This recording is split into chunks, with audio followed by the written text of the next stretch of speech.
In 2011, the internet changed. Chris Chan didn't know about the dimensional merge. PewDiePie had just started uploading his Amnesia series and was about to explode. And both Tumblr and Twitter were filled with basic girls of the same Rapunzel picture, just edited over with some bulky glasses, a scarf, a beanie, and a Starbucks drink. These were simple times. However, that same year, a new platform emerged that I would say shifted the internet into a whole new perspective: Twitch.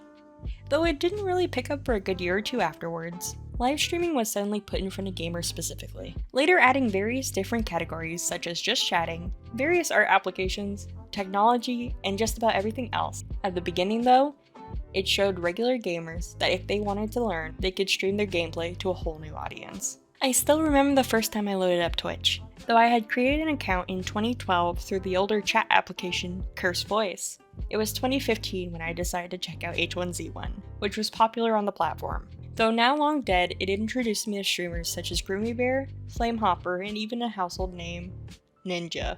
There were videos on YouTube I could watch, but I wanted to watch long-form content, and back then, videos were split sometimes into 10 parts, and usually if you ran out, it was up to the will of the creator to post other parts in a timely fashion. On Twitch though, you have people streaming 3, 5, 12, hell, even 24 hours straight. And that's what really helped Twitch during the first 5 years. Yes, gaming on YouTube back then was super popular. However, on Twitch, you had creators you could spend hours with and even chat to. One of my longest friendships was created out of hanging out in someone's chat, and we had been friends now for 8 years. Having that bond with a creator gives parasocial relationships a whole new meaning.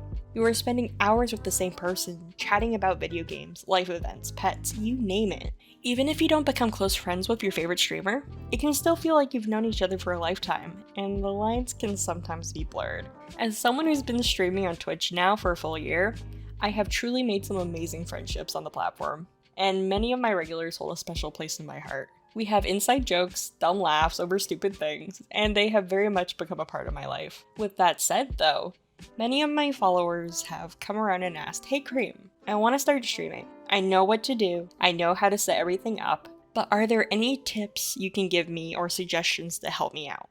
For me, there has always been one clear-cut answer, one thing that has killed streams during their peaks, mainly because people don't realize how much something like this matters, and that is stream fatigue or burnout. Many people start streaming with all this energy and excitement. Maybe you might have experienced this curse though. You'll stream multiple days in a row without taking many breaks. Go on for upwards of 12-15 hours, with the only breathing time being when you grab yourself some food, if you even have the time, or use the bathroom. Hell, some people don't even drink anything during this whole time. You will pump out content night after night, and you'll gain a little community. You might stream multiple games, or just stick to one or two, doing the same thing over and over again, but it gets a bit easier, because now you have people watching supporting you. They hop on every night and say hi, waiting for you to play their favorite game. A few months in, you are on top of the world. You found your niche and the grind has set in and you have a routine. It may not be the healthiest, but it works. And then you come face to face with a wall. You'll load up stream, your console, whatever you use to play games, and as you get ready to hit start, suddenly and usually immediately, that game will lose everything interesting or exciting about it. You really don't want to play that game.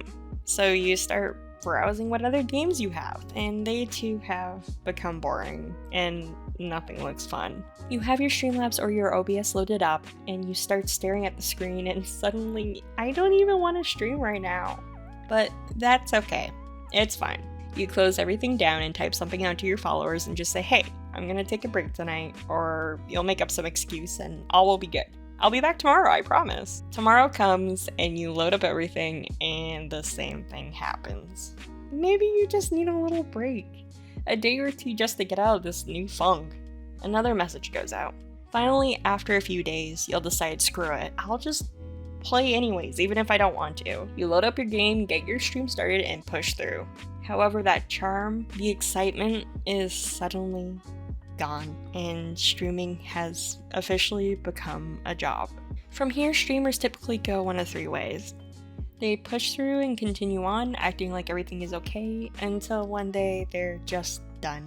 A soft exit with nothing said, or one with a lost audience asking where the hell did they go? The second would be a regrouping. A long break followed by sporadic streams here and there. Though much of the charm is still gone, the streams are still a joy, and a no-rules approach is often adopted. Finally, the third way, which is a long break, a new strategy is made, and the stream they had is completely reformatted. 12 hours becomes 4 on a strict schedule with new games and a general rebranding. Not the channel per se, but of the person. They are still the same, just much less. More healthy, attentive, and oftentimes the audience becomes the main focus. Stream fatigue can be quite frankly a stream killer, which is why I always recommend when someone wants to start streaming to always put their mental health and their physical health first. Set a schedule and stick to that schedule. At the same time, allow yourself breaks in between. Find a minute or two to switch over to a break screen or just load up YouTube and get yourself something yummy. And allow yourself to gather energy. Don't just stick to one game, even if it's your favorite. Sure, play the hell out of it when you want, but at the same time, try something new every once in a while. Play some Minecraft, Stardew Valley, maybe try a new story game like Hollow Knight or Stray. I can promise you, even if you don't get the same viewership you had during your main game, most tend to just be around for the streamer. The others will come back when they want, but don't worry. In the end, if you aren't having fun, that is what matters. When I browse Twitch for viewing purposes, I'd much rather pop into a 1-hour stream that is fun and exciting and filled with energy than a 12-hour stream where the streamer is burnt out and tired. I have personally gone through my fair share of stream fatigue. My worst bout was in June and July of this year alone, so I'm still on the recovering end and trying to sort out my content even now. I've focused on finding joy with some of my older favorite games, and I'm allowing myself some breathing room. Dead by Daylight was my main game. Now at this very moment, I can't even look at it. Even with the release of a new chapter I've been dreaming of. I'm a huge fan of the whole Alien franchise, and most players like myself have been begging for a Xenomorph. I tried playing for a few hours on stream this past week and the drain came back almost immediately. What I have done personally to try and break out of this horrible burnout is play with friends, and actually put time into the games that I enjoy, even if it's completely different than what my audience is used to.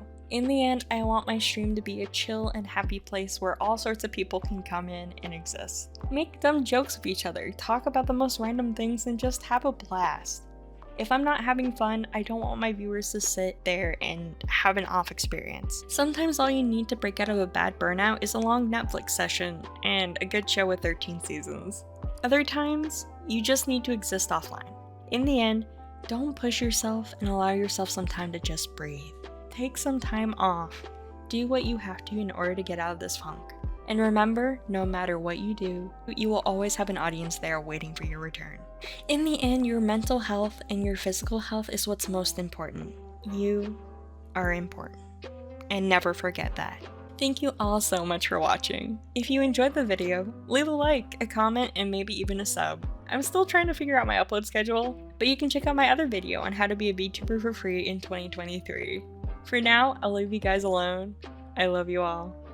Mwah. Oh, this boy's dead. You're dead. Oh, I'm missing all my bullets! Oh